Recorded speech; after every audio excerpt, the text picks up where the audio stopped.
ലോകൈകനാഥാ നിൻ ശിഷ്യനായി തീരുവാൻ ആശിപ്പോനെന്നുമെന്നും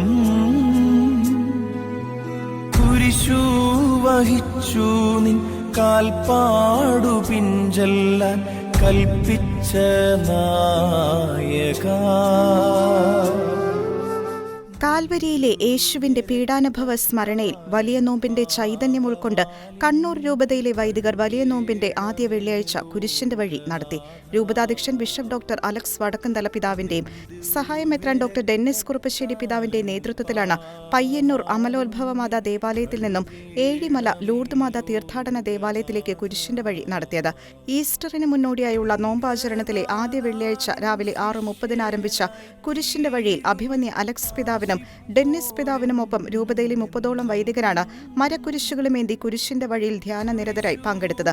ആഗോള കത്തോലിക്കാ സഭയ്ക്കും ലയോ പാപ്പയ്ക്കും വൈദികരുടെ നവീകരണത്തിനും വൈദിക ജീവിതത്തിലേക്ക് കൂടുതൽ ദൈവവിളികൾ ഉണ്ടാകുന്നതിനും വേണ്ടി പ്രാർത്ഥിച്ചുകൊണ്ടാണ് കുരിശിന്റെ വഴി ആരംഭിച്ചത്.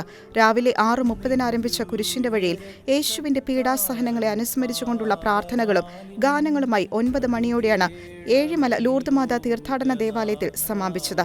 യഥാർത്ഥത്തിൽ കുരിശിലേക്ക് നോക്കിയാൽ തീരാവുന്ന സങ്കടങ്ങളെ നമുക്കുള്ളൂവെന്നും കർത്താവിനോട് അടുത്ത് നിൽക്കുന്നവർക്ക് അളന്ന് തിട്ടപ്പെടുത്താനാവാത്ത കരുത്തും കൃപയും കാരുണ്യവും അവിടുന്ന് നൽകുമെന്നും ആമുഖ പ്രഭാഷണത്തിൽ അലക്സ് പിതാവ് പറഞ്ഞു. അതേസമയം വലിയ നോമ്പിന്റെ ചൈതന്യം എല്ലാ വൈദികരിലും വിശ്വാസികളിലും ഈ ദിനങ്ങളിൽ ഉണ്ടാകണമെന്ന് ഡെന്നിസ് പിതാവും ആശംസിച്ചു.